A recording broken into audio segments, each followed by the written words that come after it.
আসতো, দুনিয়ার মাঝখান থেকে তারা বিদায় নিয়েছে, তাদের কবরে আজকে ঘাট জন্মিয়েছে। সেই ঘাটগুলো গরুতে খাই, ছাগলে খাই, কবর থেকে গরু ছাগল তাড়ানোর মতো ক্ষমতা আজকে তাদের নাই। এইটাই আবার ওইটা ভীষণ ভাগা ভাগি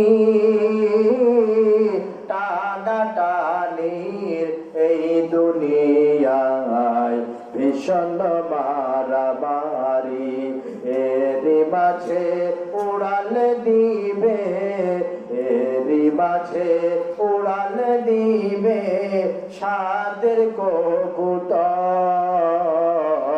চিনে রবে না একটি পাথরের মরণ আসার পর। হযরত হুদ আলাইহিস সালাম বললেন, বিশাল অট্টালিকা তৈরি করে অহংকার করছ, মনে করতেছে অট্টালিকায় থাকবা, ক্ষমতাকে চিরস্থায়ী করার জন্য কত ফন্দি আটছ। ওয়াইজা বাতাসতুম জাব্বারিন, স্বৈরাচারী কায়দায় দুর্বলদের উপরে তোমরা দমন নিপীড়ন করতেছো। জাব্বারিন, স্বৈরাচারী কায়দায় দুর্বলদের উপরে দমন নিপীড়ন করতেছো, বিরোধী দল দমনের জন্য কত কি করছো, কিন্তু এগুলো তো ঠিক না। হযরত হুদ আলাইহিস সালাম বললেন, ফাত্তাকুল্লাহ, আল্লাহকে ভয় করো, ওয়াতিউন, আর আমার অনুসরণ। কিন্তু কওমের লোকেরা হযরত হুদ আলাইহিস সালামকে বোকা বলল, মিথ্যাবাদী বলল। আল্লাহ রাব্বুল আলামিন তাদের উপরে রাগান্বিত হলেন। তাদের এলাকায়ও প্রচন্ড খরা দেখা দিল। টানা 3 বছর সেই এলাকায় কোনো বৃষ্টি হলো না। 3 বছর, চিন্তা করেন, 3 বছর যদি কোনো এলাকায় বৃষ্টি না হয়, তাহলে সে এলাকার অবস্থা কি হতে পারে? তারা আল্লাহর কাছে বৃষ্টি প্রার্থনা করল। হঠাৎ করে আসমানে সাদা কালো লাল 3 বর্ণের মেঘ এসে হাজির হলো। সাদা কালো লাল, আপনারা বলেন তো কোন মেঘে বৃষ্টি হয়? কোন মেঘে? গাইর আওয়াজ আসলো, কওমের লোকেরা কোন মেঘ তোমরা চাও?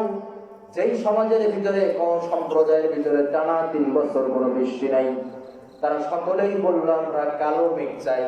কালো মেঘ যখনই তারা গ্রহণ করলো, আর তারা বলল, হাযা আরিদুন মুমতিরুনা, এই মেঘ আমাদেরকে রহমতের বৃষ্টি দেবে। কিন্তু এই কালো মেঘ থেকে বৃষ্টি হলো না। ভয়ানক ঝড় শুরু হলো। টানা 7 রাত 8 দিন ধরে প্রবল ঘূর্ণিঝড়ের কারণে এই 8 জাতি ধ্বংসস্তূপে পরিণত হলো। আল্লাহ তাআলা সেই কথাই কোরআনুল কারীমের ভিতরে বলেন, সূরাতুল হাজের 45 নম্বর আয়াতে আল্লাহ তাআলা বলেন, ফাহিয়া খাবিয়াতুন আলা উরুশিহা, ফাহিয়া খাবিয়াতুন আলা উরুশিহা ওয়া বি'রিম মুআত্তালা ওয়া কাসরিম মাশীদ। শেষ করব আলোচনা। আল্লাহ তাআলা বলেন, আপনি যদি ওই সমস্ত সম্প্রদায়ের জনপদগুলো দেখতেন, তাদের ঘরের ছাদ সহ ধ্বংস স্তূপে পরিণত হয়েছে, কত কূপ পরিত্যক্ত হয়েছে, সুদৃঢ় প্রাসাদগুলো ধ্বংস হয়েছে। আফালাম ইয়াসিরু ফিল আরদ, যদি জমিনে ভ্রমণ করতে, ফাতাকুনু লাহুম কুলুবুন, যদি তোমাদের অন্তর থাকতো, তাহলে সেই অন্তর দিয়ে তোমরা দেখতে যারা দুনিয়ার মাঝখানে জালেম ছিল তাদের কি পরিণত হয়েছে, তাদের কি পরিণতি হয়েছে। যারা দুনিয়ার মাঝখানে জালেম ছিল, তাদের বিশাল বিল্ডিং, বিশাল অট্টালিকা ধ্বংস স্তূপে পরিণত হয়েছে। আপনি যদি বিগত 6 মাসে জালেমদের বাড়ি ঘরগুলো যদি খেয়াল করেন, এই আয়াতের বাস্তব মিল নিজের চোখে দেখতে পাবেন। দেখতে না, আল্লাহর কোরআনের কথা কতগুলো, কত বাস্তবসম্মত। ফাহিয়া খাবিয়াতুন আলা উরুশিহা, জনগণ সেই স্বৈরাচারী লোকদের বাড়ির ইট পর্যন্ত খুলে নিয়ে যাচ্ছে। কেউ বা সেই ইট নিয়ে কি করবে? এত ঘৃণা, পায়খানার সিঁড়ির কাজে ব্যবহার করছে। নাউযুবিল্লাহ। এটাই হচ্ছে জালিমের শেষ পরিণতি। আল্লাহ তাআলা বলছেন ফাতাকুনা লাহুম কুলুবুন ইয়াকিলুনা বিহা আও আজানুন ইয়াসমাউনা বিহা। যদি তোমাদের অন্তর থাকে, অন্তর দিয়ে যদি তোমরা একটু বুঝতে পারতে আর চোখ দিয়ে একটু দেখতে পারতে, তাহলে বুঝতে আসলে দুনিয়াতে যারা জালেম হয় তাদের শেষ পরিণতি কখনো ভালো হয় না। কিন্তু আল্লাহ তাআলা তারপরেই বলছে ফাইন্নাহা লা তা'মাল আবসার, বস্তুত চোখ তো আসলে অন্ধ হয় না, ওয়ালাকিন তা'মাল কুলুবুল্লাতী ফিস সুদূর, আসলে অন্ধ হয় মানুষের অন্তর। অন্ধ হয় কি? আল্লাহ তাআলা বলেছেন সূরাতুল আরাফের ভিতরে সম্ভবত, আমি আল্লাহ তাদের হৃদয় দিয়েছি, হৃদয় থাকতেও তারা অনুধাবন করে না, চোখ থাকতেও তারা দেখে না, কান থাকতে শুনেও তারা শ্রবণ করে না। উলাইকা কাল আনআম বাল হুম আদল, এরা চার পায়ের জন্তু। আল্লাহ তাআলা বলছেন অনেক ক্ষেত্রে এরা চার পায়ের জন্তুর চাইতেও নিচ। জোরে বলেন নাউযুবিল্লাহ। এত সত্য কথা দেখার পরেও, সত্য ঘটনা বোঝার পরেও যারা জালিমের পক্ষে অবস্থান করবে তাদের পরিণত এদেশের বুকে, পৃথিবীর বুকে আল্লাহ তাআলা এইরকমই ঘটাবে, এতে কোনো সন্দেহ নাই। আর একটি কথা আমাদের মাথায় রাখতে হবে, এক সময় আমরা মাজলুম ছিলাম বলে এখন আমরা জালিম হব না। এক সময় আমরা মাজলুম ছিলাম বলে এখন আমরা জালিম হব না। প্রতিহিংসার রাজনীতি আমার ইসলাম কখনো পছন্দ করে না। যদি প্রতিহিংসা রাজনীতি ইসলাম পছন্দ করতই, রাসূল করিম সাল্লাল্লাহু আলাইহি সাল্লাম এত অত্যাচারিত হবার পরে রাসূলের আপন চাচা আমির হামজার কলিজা চিবিয়ে চিবিয়ে খাওয়া হয়েছে, সাহাবীদের নাক কাটা হয়েছে, কান কাটা হয়েছে, মাথা একদিকে ফেলা হয়েছে, ধর একদিকে ফেলা হয়েছে, জায়গা জমি দখল করা হয়েছে। 7 বছর পরে নবীজি যখন মক্কা বিজয় করলেন, 10,000-এর বিশাল বাহিনী নিয়ে নবীজির চোখের এক ইশারায়, যদি নবীজি চাইতেন এক ইশারায় কাফেররা সব নিহত হয়ে যেত। ঠিক কিনা বলেন? কিন্তু নবীজি তাদেরকে সেভাবে প্রতিশোধ দিয়েছেন? নবীজি সাধারণ ক্ষমা ঘোষণা করেছেন, যার কারণে সায়াদখুলুনা ফি দীনিল্লাহি আফওয়াজা, মানুষ দলে দলে ইসলামের সুশীতল ছায়াতলে আশ্রয় নিয়েছে। জোরে বলেন ঠিক না ঠিক? এই জন্য আজকের আলোচনার শেষ শিক্ষা, ওহারা প্রচার করো হিংসা বিদ্বেষ আর নিন্দাবাদ। আমরা বলবো শান্তি শিক্ষা এক আল্লাহ জিন্দাবাদ। জোরে বলেন ঠিক না ঠিক? ওহারা প্রচার করবে হিংসা বিদ্বেষ নিন্দাবাদ, আমরা প্রচার করব সাম্য মৈত্রী এক আল্লাহ জিন্দাবাদ। ওরা আমাদের এদিকে পাথর ছুঁড়ে মারবে, আমরা সেই পাথর কুড়িয়ে ওদের জন্য মসজিদ নির্মাণ করে দেব। জোরে বলেন ঠিক না ঠিক? প্রতিহিংসা থেকে মানুষ অনেক কিছু করে, এই জন্য প্রতিহিংসা রাজনীতি ছেড়ে আসেন আমরা পজিটিভ রাজনীতির দিকে আসি, ইসলামের সুশীতল ছায়াতলে আসি। আল্লাহ তাআলা আমাদের সকলকে আজকে যে আলোচনাগুলো করলাম, আজকের আলোচনার সর্বশেষ যে আয়াত সূরাতুল হাজর 48 নম্বর আয়াত, আল্লাহ তাআলা বলছেন ওয়াকাআইকিম মিন ক্বরিয়াতিন আমলাইতু লাহা ওয়া হিয়া যালিমাতুন সুম্মা আখাযতুহা ওয়া ইলাইহাল মাসীর। আবারও একই কথা আল্লাহ বলছেন, দুঃখ করো না নবী, চিন্তা করো না নবী, ইসলামে আন্দোলন যারা করো তোমাদের উপরে দমন আসবে, নিপীড়ন আসবে, অত্যাচার আসবে, মিথ্যা মামলা আসবে, হামলা আসবে। বিপদে পড়ে, মুসিবতে পড়ে, মিথ্যা মামলা পড়ে তোমরা ধৈর্য হারা হও না। আমি আল্লাহ তাআলা কত জনপদ জালিম জনপদকে অবকাশ দিয়েছি, অতঃপর তাদেরকে পাকড়াও করেছি। আর সকলকে তো আমার দিকে ফিরে আসতে হবে, যে আল্লাহর দিকে আমাদেরকে ফিরে যেতে হবে। দুনিয়ার মাঝখানের কোন নেতা আমাকে কবরের ভিতরে সহযোগিতা করবে না।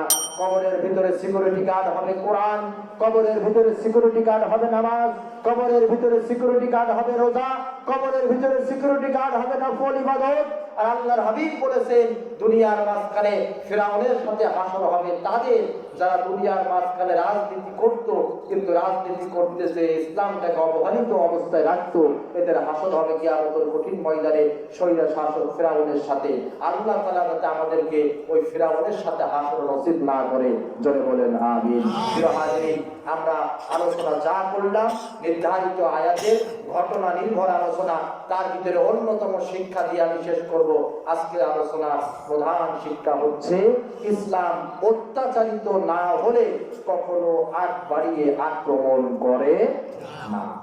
জিহাদের অনুমতি তখনও দেওয়া হবে যখন শক্তি সঞ্চার হবে, আল্লাহর দ্বীন কায়েমের প্রয়োজন হবে এবং জুলুম করা হবে। তখন যদি আমাদের শক্তি থাকে তখনই সশস্ত্র সংগ্রামে আমাদের ঝাঁপিয়ে পড়তে হবে। আর যখন মুসলমানরা ক্ষমতায় যাবে 4 দফা মূলনীতি বাস্তবায়ন করবে, সে 4 দফা মূলনীতি বাস্তবায়ন যারা করবে তাদেরকে সমর্থন দিয়ে আমাদেরকে সংসদে পাঠাতে হবে। জোরে বলেন ঠিক না বেঠিক? তার কারণ হচ্ছে ভাইরা আমার, আরেকটা শিক্ষা বলে শেষ করব 5 মিনিটের ভিতরে। ভোট আপনি কাকে দিবেন, সমর্থন আপনি কাকে দিবেন? অনেকে এই কথা বলেন আমি একা কি করব, আমার একার ভোটে কি হবে। আসলে বিষয়টি এমন নয়। আপনারা জানেন আল্লাহর খলিল ইব্রাহিম আলাইহিস সালাম মুসলমানদের জাতির পিতা, সর্বপ্রথম বিপ্লব সাধন যিনি করেছেন তিনি হচ্ছেন হযরতে ইব্রাহিম আলাইহিস সালাম। একা তাওহীদের পক্ষে লড়েছেন। গোটা শাসন ব্যবস্থা পৌত্তলিকতায় ভরা, মূর্তি পূজায় ভরা, স্বয়ং তার পিতা পর্যন্ত ইব্রাহিম আলাইহিস সালামের বিরুদ্ধে চলে গেছে। হযরত ইব্রাহিম আলাইহিস সালামকে যখন আগুনের কুণ্ডলিতে দেওয়া হয়েছে, ইব্রাহিম আলাইহিস সালাম লক্ষ্য করলেন যে রশি ধরে ধরে টানলে তিনি জ্বলন্ত আগুনের ভিতরে পড়ে দাও দাও করে সারকার হয়ে যাবে পড়ে। সেই রশি ধরে ধরে টানতেছে স্বয়ং তার জন্মদাতা পিতা হযরতে ইব্রাহিম আলাইহিস সালামের পিতা নাম দারাজো। হযরত ইব্রাহিম আলাইহিস সালাম চোখের পানি ছেড়ে দিলেন আর বললেন, রব্বুল আলামিন, এই পৃথিবীর জমিনে যদি সন্তান বিপদে পড়ে সবার আগে আগে আসে পিতা আর মাতা। জনম দুঃখিনী মাকে তো দেখলামই না, আব্বাকে দেখছিলাম, ভাবছিলাম আব্বা বুঝে আমার পাশে এসে দাঁড়াবে। আমার আব্বা পর্যন্ত আমার দুশমন রশি ধরে ধরে টানে। আমি ইব্রাহিম নমরুদের এই পাতানো আগুনে জ্বলে পড়ে সারকার হয়ে যাই। রব্বুল আলামিন, যেই পৃথিবীতে আমার আব্বা পর্যন্ত আমার দুশমনি করতে পারলো, এই পৃথিবীতে তুমি ছাড়া আমার বাঁচাইবার আর কেউ না। ব্যাগ এসে পেশাব করে আগুনের ভিতরে, গিরগিটি এসে আগুনে ফুঁক দিয়ে আগুন বাড়াতে চাই। আপনাদের কাছে শিক্ষা দিয়ে যেতে চাই, আপনারা বলেন তো ব্যাগের পেশাবে কি আগুন নিভবে নাকি? আবার গিরগিটির সামান্য ফুঁতে আগুনের তীব্রতা বাড়বে নাকি? এর মাঝে বড় একটা শিক্ষা লুকিয়ে আছে। ব্যাং বোঝাতে চাই আমার সামান্য পেশাবে এই দাও দাও করে 40 দিনের জ্বলন্ত আগুনের কিছুই নেবে না, তীব্রতা কমবে না। আমি বোঝাতে চাই আল্লাহর খলিল ইব্রাহিমের পক্ষে আমি আছি, আর স্বৈরা শাসক নমরুদের বিরুদ্ধে সামান্য সিটে ফোটা পেশাব দিয়া হলেও হুজুরের পক্ষে আছি, স্বৈরা শাসক নমরুদের বিরুদ্ধে আমি আছি। আর গিরগিটে ফু দিয়ে বোঝাতে চাই আমার ফু দিয়ে আগুনের তীব্রতা বাড়বে না, ঠিক আছে। আমি বোঝাতে চাই এই মৌলবী হুজুর ইব্রাহিমের বিরুদ্ধে আর স্বৈরা শাসক নমরুদের পক্ষে আমি আছি। এর দ্বারা শিক্ষা হচ্ছে, আপনি হয়তো বলতে পারেন আমার একটা সমর্থন ওই লোকটা মেম্বার হবে না, আমার একটা সমর্থন ওই লোকটা চেয়ারম্যান হবে না, আমার একটা সমর্থন ওই লোকটা এমপি হবে না। আসলে বিষয়টা এমন নয়। সমর্থন একটা হলেও ওই লোকটা ক্ষমতায় যাইতে পারুক বা না পারুক, একটা হলেও সমর্থনটা ইসলামের পক্ষে আছে কিনা এটাই হচ্ছে ইমানের পরিচয়। আল্লাহ তাআলা আমাদের সকলকে বোঝার তৌফিক দিন, জোরে বলেন আমিন। ওয়া তাওফিকি ইল্লা বিল্লাহ, আলাইহি তাওয়াক্কালতু ওয়া ইলাইহি উনীব। ওয়া আখিরু দাওয়ানা আলহামদুলিল্লাহি রাব্বিল আলামিন। আমরা দোয়া করব, দোয়ার পূর্বে